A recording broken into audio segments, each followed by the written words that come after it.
our souls. O Lord, let this light make our souls, our life, pristine and glorious. Let the light purge us of all the impurities and render us clean. चाहिए विद्यार्थियों कि केंद्रीय विद्यालय जैसे शिक्षण संस्थान में हम पढ़ते हैं, तो आओ आज के दिन हम सब मिलकर एक प्रतिज्ञा लें, एक प्रण लें कि हम देश के लिए जिएंगे और देश के लिए मरेंगे।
और स्कूल को हिंदी में विद्यालय कहते हैं। स्कूल का मीनिंग तो मैं ज्यादा नहीं समझता हूँ, लेकिन विद्यालय की मीनिंग ज्यादा अच्छी समझ में आती है।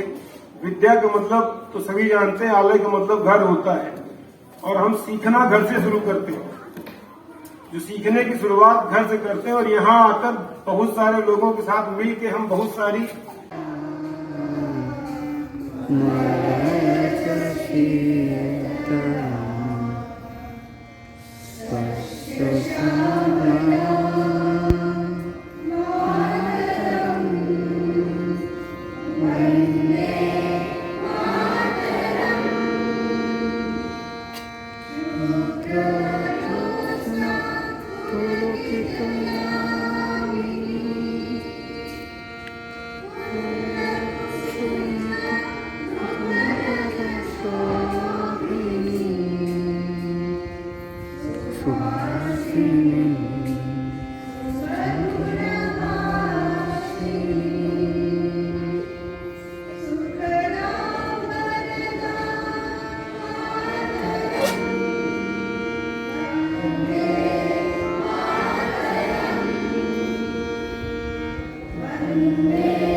हम है शांति दूत धर्म के, छांव सभी को